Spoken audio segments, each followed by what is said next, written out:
పిచ్చి కుక్కలు గాడిదలు తిరుగుతూనే ఉంటాయి రోడ్ల మీద, పని లేక పొద్దుపోక. వాళ్ళని పట్టించుకునే కర్మ గాని, వాళ్ళని కనీసంగా గుర్తించాల్సిన కర్మ గాని మనకు లేదు. ప్రజలు ఎన్నుకున్న 50,000 ఓట్ల మెజారిటీతో గెలిచిన ఎమ్మెల్యే మీతోనున్నాడు, అట్లే గెలిచిన కార్పొరేటర్లు మీతోనున్నారు, ప్రజల ఆశీర్వాదం మీతోనుంది. మనం ఇవ్వాలయ్యకు భయపడే అవసరం లేదు. తప్పకుండా మీకు మొత్తం పార్టీ ఏ సందర్భంలో ఏ పరీక్ష వచ్చినా అండగా ఉంటది. హైదరాబాద్ లో ఒక్క సీటు రాలేదనే కోపంతో, హైదరాబాద్ ప్రజల మీద పగబట్టి, హైదరాబాద్ లో ఉన్న శాంతియుతమైన వాతావరణాన్ని చెడగొట్టైనా సరే, మరి ఇక్కడ ఉండే నాయకులను, ఇక్కడ ఉండే మా సోదరులను రెచ్చగొట్టి అవసరమైతే శాంతి భద్రతల సమస్య సృష్టించైనా సరే ఈసారి గూండాగర్దీతోని, చిల్లర రాజకీయంతోని గెలవాలనే ప్రయత్నం కాంగ్రెస్ పార్టీ చేస్తున్నట్టుగా కనబడతా ఉన్నది. నిజంగానే నిన్న మొన్న ఎవరు అంటే నేను నమ్మలేదు. హైదరాబాద్ లో పిచ్చి కుక్కలు విరిగిపోయినాయి, కానీ ముఖ్యంగా మల్కాజ్గిరిలో పిచ్చి కుక్కలు బాగా విరిగినట్టున్నాయి.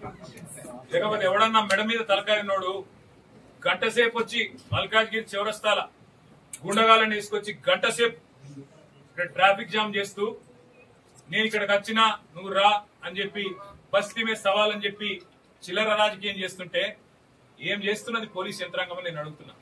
మా ఎమ్మెల్యేలను అరెస్ట్ చేసుడు కాదు, మా నాయకులను హౌస్ అరెస్ట్ చేసుడు కాదు, ఏం చేస్తున్నారు మీరు ఈ గుండాగాళ్లకు నియంత్రించడానికి నేను అడుగుతా ఉన్నా. ఇలా ఒకటే మాట నేను అనేది, అసలు ఏమి అధికారం ఉన్నది కాంగ్రెస్ పార్టీ నాయకులకు మల్కాజ్గిరిలో? ఇవాళ ఇక్కడ ఎమ్మెల్యే గారు బీఆర్ఎస్ పార్టీ నుంచి ఉన్నారు, గౌరవ కార్పొరేటర్లు ఉన్నారు, మా సునీత రాము యాదవ్ గాని, సబితా అనిల్ కిషోర్ గాని, మా సోదరి విజయశాంతి శ్రీనివాస్ రెడ్డి గాని, మా వాళ్ళందరూ ఉన్నారు. వాళ్ళందరూ ఏ ప్రోగ్రాం పోయినారు? దేవుడికి గుళ్లకు చెక్కులు ఇచ్చే కార్యక్రమానికి పోతే, అది కూడా కావాల్సుకొని మీ అడ్డాల పెట్టుకొని ఆడ వీరికి పందలైన మీ అనుచరులను పెట్టి, గూండగాలను పెట్టి మా వాళ్ళ మీద దాడి చేయించి ఏం చేయదలుచుకున్నారని నేను అడుగుతా ఉన్న కాంగ్రెస్ పార్టీ నాయకులను, చిల్లర గూండాగాలను. ఒకటి గుర్తు పెట్టుకోండి, అధికారం ఎవడి అబ్బసొత్తు కాదు, అధికారం ఎవడికి శాశ్వతం కాదు. మళ్ళా మా టైం వస్తుంది. ఇవాళ కట్టు బానిసల్లాగా పనిచేస్తున్న అధికారులు ఎవరైతున్నారో నేను వాళ్ళకి చెప్తున్నా, ఇలా రాసి పెట్టుకోండి.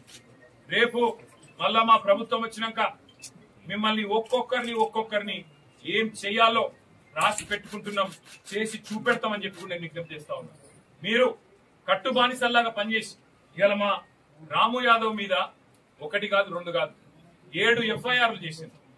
జగదీష్ గౌడ్ మీద చేసిండ్రు, చిన్న యాదవ్ మీద చేసిండ్రు, మా సబితమ్మ మీద, మా కార్పొరేటర్ గారి మీద దాడి చేసి ఇలా వారిని కూడా గాయపరిచింది. ఇదేనా రాజకీయం? ఇదేనా హైదరాబాద్ ప్రజలు కోరుకున్నది మీ నుంచి? మీకు దమ్ముంటే, చేతనైతే మాకంటే ఎక్కువ అభివృద్ధి చేయండి, హైదరాబాద్ లో చేసి చూపెట్టి ప్రజల మనసు గెలవండి.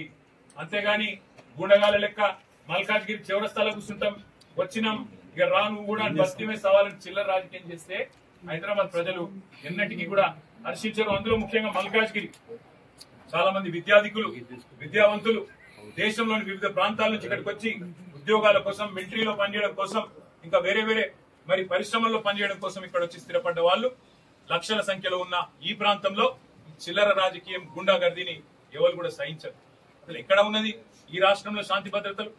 ఇక్కడ ఉండే ఒక ఎక్స్ఎమ్మెల్యే డైరెక్ట్ గా పోయి సిద్దిపేటలో మా మాజీ మంత్రి హరీష్ రావు గారి క్యాంప్ కార్యాలయం మీద దాడి చేసి, అక్కడ ఉండే బోర్డులు ధ్వంసం చేసి, హరీష్ రావును పెట్రోల్ పోసి తగలబెడతా అని చెప్పి బహిరంగంగా కెమెరాల ముందు మాట్లాడితే కేసులు పెట్టలేని సన్నాసులు, పిరికి పందలు ఈ రాష్ట్ర పోలీసు.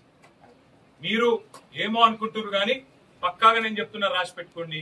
ఇవాళ శశిధర్ గౌడ్ అనే ఒక పిల్లగాడు రీట్వీట్ కొడితే ఆయన మీద కేసు పెట్టిండ్రు, కానీ పెట్రోల్ పోసి తగలబెడతాను కాంగ్రెస్ చిల్లర నాయకుడు మాట్లాడితే వాళ్ళ మీద కేసు ఉండదు. ఇదేనా నీ పోలీసింగ్? ఇదేనా పోలీసులు నడవాల్సిన పద్ధతి? అధికార పార్టీకి తొత్తులుగా, కట్టు బానిసలుగా ఇదేనా పనిచేసే పద్ధతి అని నేను అడుగుతా ఉన్నా.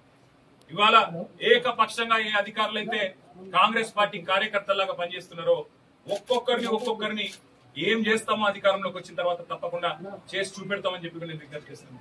ఇప్పటికైనా వరుస మార్చుకోండి. మొన్ననే పక్క రాష్ట్రంలో ఒక ఐపీఎస్ అధికారి మరి చివరికి ఆ రాజీనామా చేసిపోయే పరిస్థితి వచ్చింది. ఇట్లాగే వ్యవహారం చేస్తే ఇవాళ మా సోదరులు, మా సోదరి మనులకు మొత్తం పార్టీ అండగా ఉన్నదని చెప్పేందుకే నేను కూడా ఇక్కడికి వచ్చిన.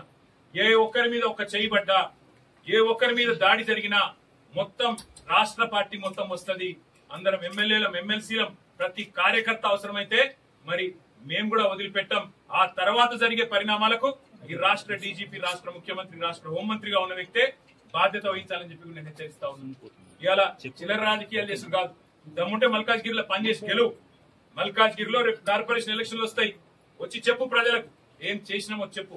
మేం చెప్తాం 10 ఏళ్లలో మేమేం చేసినాం, మీరేం చేసినరో దమ్ముంటే చెప్పండి. అంతేగాని ఈ చిల్లర రాజకీయంతో భయపెడతాం, బెదిరిస్తాం, గుండాగర్దితోనే నడిపిస్తాం అని ఎవడు అనుకున్నా, ఎవడైనా సరే, రేవంత్ రెడ్డి అయినా మన తొత్తులైనా సరే తప్పకుండా చెప్తా ఉన్నాం, దానికి తగ్గ ప్రతిఫలం అనుభవిస్తారు.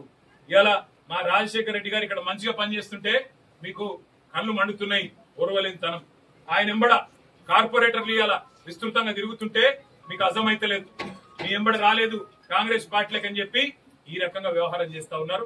వాళ్ళందరికీ మొత్తంగా పార్టీగా అండగా ఉంటాం, అవసరమైతే న్యాయ పోరాటం చేస్తాం. ఇలా ఎఫ్ఐఆర్లు చేస్తలేరు, మేము కంప్లైంట్ చేస్తామో ఎఫ్ఐఆర్ ఉండదు. కానీ ఎవరి మీదనైతే దాడి జరుగుతుందో మళ్ళీ వాళ్ళ మీదనే ఉల్టా కేసులు బనాయిస్తారు. ఇంతకంటే చిల్లర పోలీసింగ్ భారతదేశంలో ఎక్కడ లేదు అని చెప్పి కూడా నేను తెలియజేస్తా ఉన్నాను. నేను తప్పకుండా డీజీపీని కలుస్తాం, శాసనసభలో కూడా కడిగి పారేస్తాం. దాంతో పాటు తప్పకుండా ఏ వేదికలో మరి అధికారుల దురాగతాలను ఎండగట్టాలో అక్కడ ఎండగడతాం. మర్చిపోవద్దు, పోలీసులు కూడా ఇవాళ రీట్వీట్ల కేసులు పెడుతుండ్రు, ఇవాళ దాడి ఎవరి మీద జరిగిందో వాళ్ళ మీదే కేసులు పెడుతుండ్రు. రేపు ఇదే గతి మీకు కూడా తప్పదు. కాంగ్రెస్ నాయకులారా, కాంగ్రెస్ కార్యకర్తలారా యాది పెట్టుకోండి, తర్వాత బాధపడి లాభం లేదు. ఇప్పటికైనా ఒళ్ళు దగ్గర పెట్టుకోమని చెప్పి కోరుతూ మరి మా నాయకులందరినీ కూడా నేను ఒకటే మా మల్లారెడ్డి గారు ఇంకా మా మిగతా నాయకులందరూ కూడా వచ్చిన వాళ్ళకు ధన్యవాదాలు చెప్తూ పేరు పేరున మా కార్యకర్తలకు, నాయకులకు కూడా మీరందరూ ఈ ప్రభుత్వం మీద పోరాటాన్ని యథావిధిగా ఇట్లే కొనసాగించాలని కూడా కోరుతూ జై తెలంగాణ.